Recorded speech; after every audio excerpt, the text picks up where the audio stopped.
Hi friends, my name is Host Eric. I'm the host of Talking with Famous People, the husband of Rachel, the daughter. No, I'm the father of this girl here. Who's my daughter? I'm not the daughter. Uh, and this video is entitled The Golden Rule, the Platinum Rule, and the Other Rule. So, the Golden Rule says you should do unto others as you would have them do unto you. The Platinum Rule says you should do unto others as they would have you do unto them. And the other rule says you should do unto others as they deserve. If they earn disrespect, you should disrespect them. And if they earn your respect, you should respect them, you know? The thing is, we had this very challenging exchange with Rachel's mother last night. And I've had a chance to sleep on it, and I wanted to make a video about it. So, Rachel's mom came to the Los Angeles area in general. She actually went to San Diego or Escondido, basically, which is basically San Diego. Um, and she's staying in a timeshare there. But she invited us down, and we went down there, and we stayed a night and went on this trolley tour and stuff. And then I needed to come back up here for a day. I left Rachel alone with her mom, and Rachel's mom pulled some BS, one might say. So the thing is, I'm not generally one who likes to talk about drama of this sort because it's both painful and, it's like it's representative of a larger problem if it persists, which is somebody's like, you're not getting your shit in order, really. So the thing is, if you're not familiar at all with the story of me and Rachel, then I'm not going to go refill in a whole bunch of history, but I will just mention this, that she's had a long-standing battle over whether or not it's okay for Rachel to smoke marijuana. And the mother has implemented over the course of years before I got with Rachel various control mechanisms and other leveraging things that she used to bully Rachel, basically. So here in San Diego, we go down and visit, and the mom stresses that she'd prefer we not smoke on the patio, which is fine. We go out to the parking lot. So I smoke right next to her while we're waiting for the trolley and offer it to her at one point, and she says declines, but doesn't say a thing to me, right? As soon as I leave, all of a sudden the rules change, and now she's indicating to Rachel, look, you can't both stay here and smoke at all, basically. And so Rachel calls me and says, well, what do you think I should do? And I say, well, I mean, I guess you got a choice to make. It's like, why would she say that? I don't even know. But, she's basically saying, if you're going to smoke, go away. Well, you are going to smoke, so I guess I'll come get you. And, when we got there, this is all news to Rachel's mom that Rachel was going, but of course, that's because Rachel's mom didn't expect her words to be taken seriously and for Rachel to call her bluff. She's very upset that Rachel didn't talk to her about it without including me, even though Rachel and I are a team, And then when I started trying to pin down exactly what it was that Rachel's mom said, she was very evasive, didn't want to answer those questions. And in fact, in general, didn't want to answer my questions or respond to anything I was saying on point. And after a little bit of me yelling at her, which she richly deserved, and pointing out that what the claim she was making was insane, because it was, namely that the mere smell of marijuana on Rachel was sufficient to make the woman physically ill. Insane and bullshit. And a totally never heard before justification. So for years, Rachel's mom imposed this shit on Rachel when she was living at Rachel's mom's house in New York. And there was never any mention of it making her feel sick, the smell of it. Instead, it was all about it's illegal and not good for Rachel and contrary to Rachel's mental health protocols, which turned out, of course, to be completely fucking bullshit. And Rachel was dragged through 10 years of nonsense things like cannabis addiction treatment, even though she was telling everybody that's not the issue here. Smoking pot makes me feel better, actually. I don't want it to be taken away and have alcohol forced on me as a replacement. So, at this point, you'd think Rachel's mom would have learned a lesson, because Rachel's mom's way got Rachel untreated, unwell, and basically mistreated for 10 years. And the alternative way, which is hire a psychiatrist to do the job right and then ignore irrelevancies like smoking weed, has produced excellent results. And yet still it seemed as though this woman didn't understand that Rachel and I were a team. Of course Rachel's going to call me and talk to me about it. We are a team. We're a couple. We're like husband and wife, right? Are we technically married? No. But for all intents and purposes, we are. I consider my wife. I've told my dad that we're life partners. That we're not. That this is the last partner of my life. And everybody else I know. And there's no reason to think otherwise. She and I get along fantastic. And I have genuinely have her interest in mind to the extent that what I mean by that is not that when I do things it's with her best interest in mind. It's that she informs me what her interests are and then I help facilitate as an advocate on her behalf. I'm not imposing Eric's way on her at all.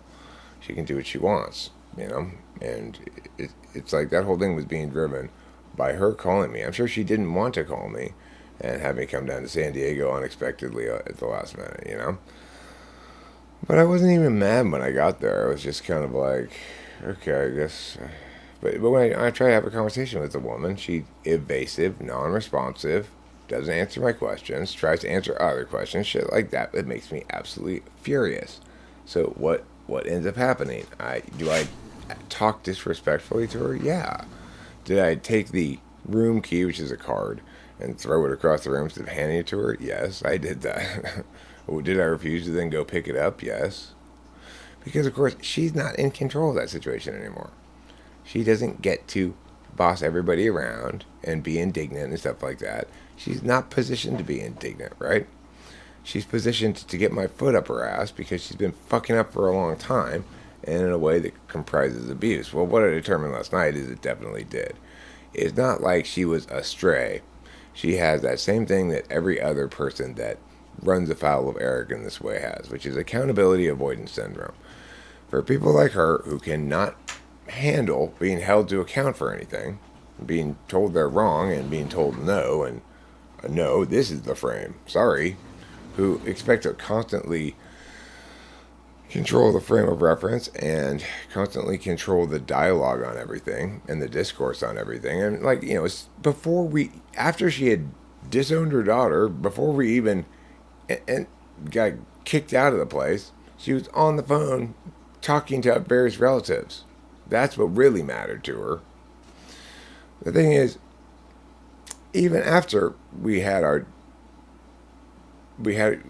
after she got to realize, oh shit, I'm overrun here, I'm outmatched. And because at first there was this sort of, and then she was like, oh shit, this is Eric, there's no way. Because I wasn't having it. She was lying and I was saying, you are a liar and lying and need to stop right now. I will not tolerate these lies.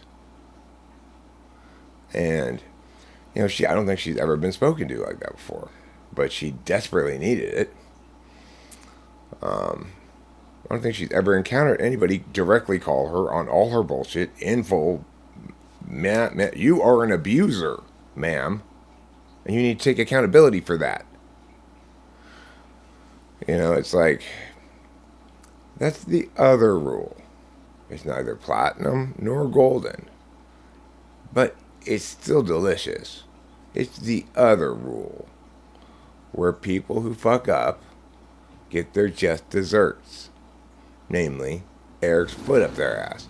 But of course, because they're those kind of people with accountability avoidance syndrome, they make it difficult for me to successfully implement the other rule, because as soon as my words start flowing and the truth of them is hitting her directly in the eardrums, of course she runs and hides in her room. She first threatens to call security.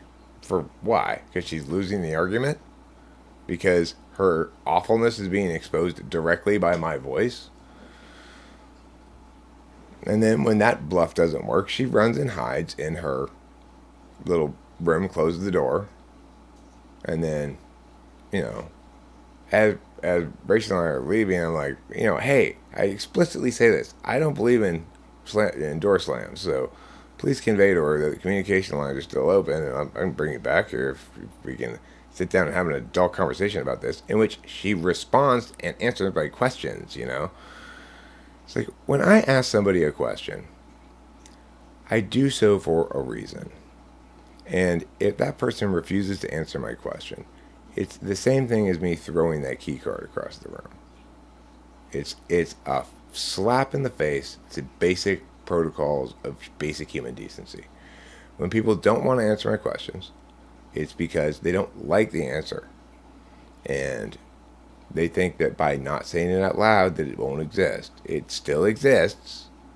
And everybody who runs afoul of me has done so despite the fact that I've been desperately trying to play and not pay attention to their bullshit.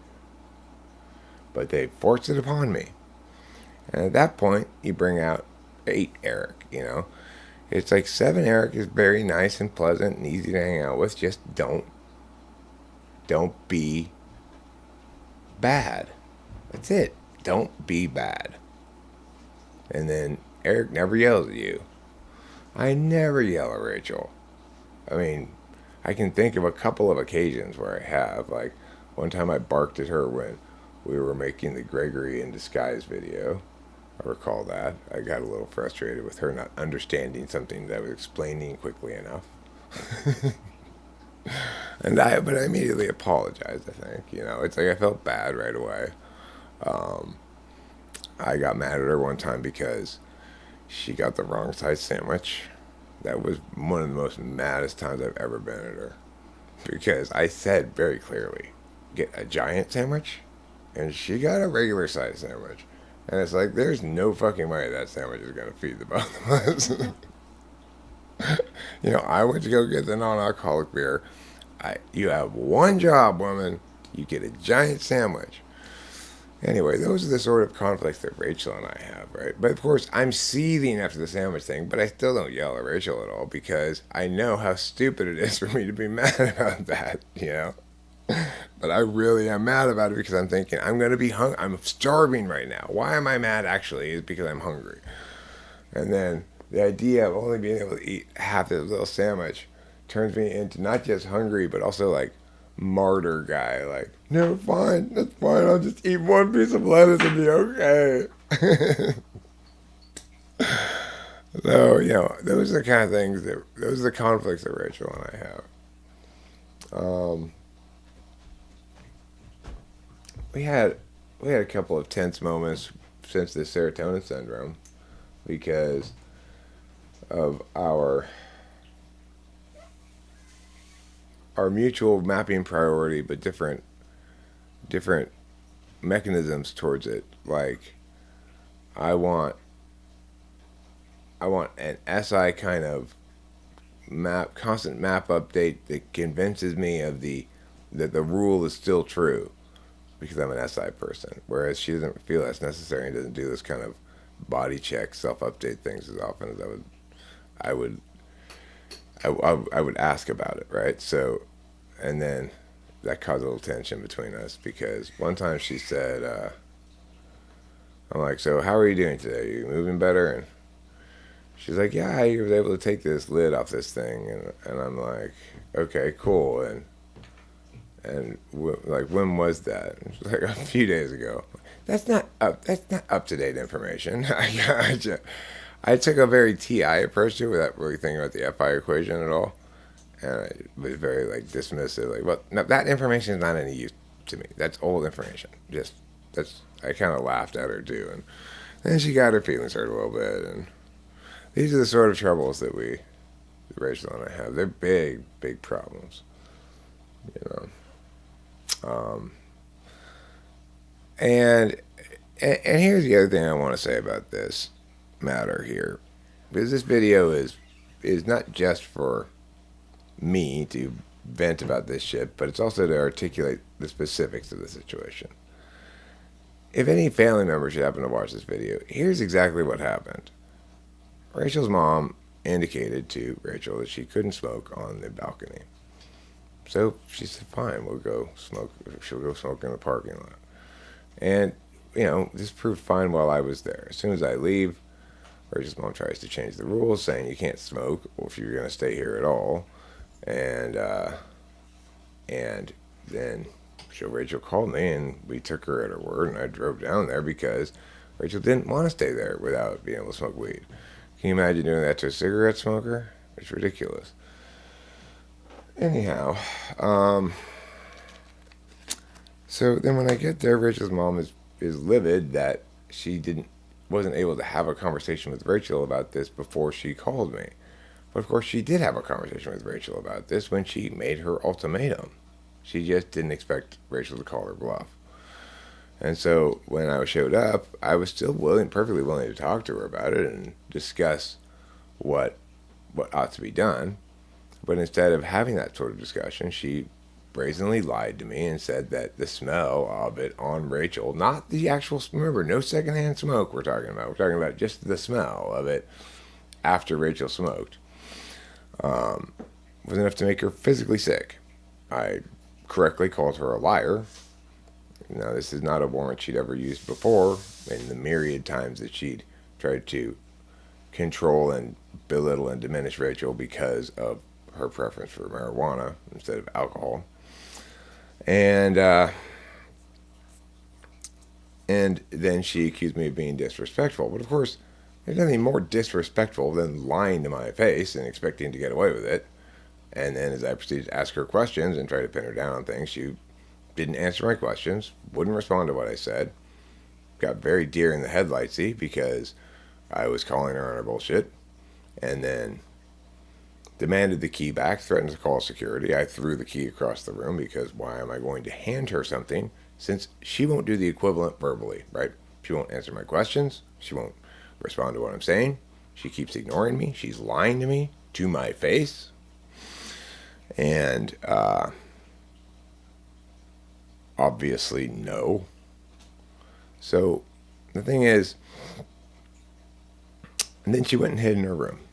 And even as we're leaving, I said, hey, listen, Rachel, you know, I'm not a believer in door slams. Let her know lines of communication are still open, and I can always bring you back. We just need to sit down and have a talk about this, right? But Emmy doesn't want to have to compromise with anybody, doesn't want to have to actually be held to account for anything, and so she hid in her room and then told Rachel if Rachel leaves with me, she's disowning her.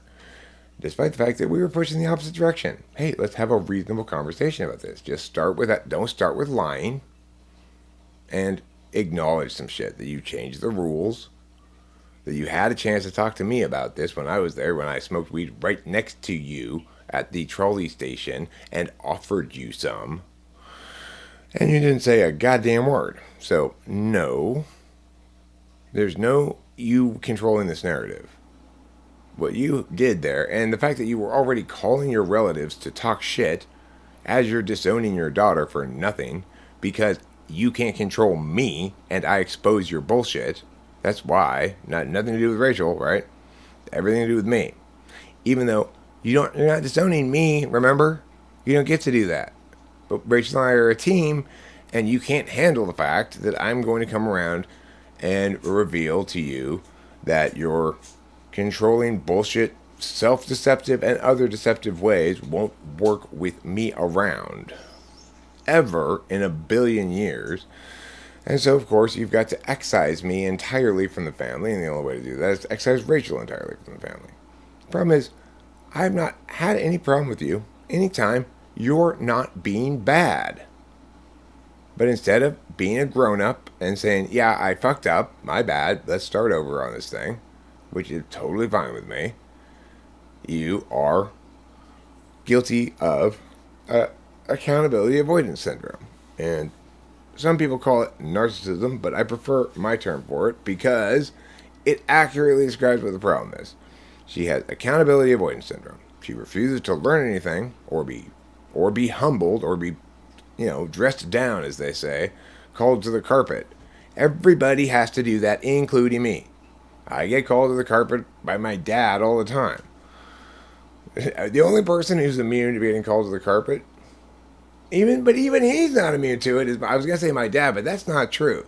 When he had that identity theft stuff, I remember the day that he said, "Please don't yell at me about this anymore," and I felt really bad.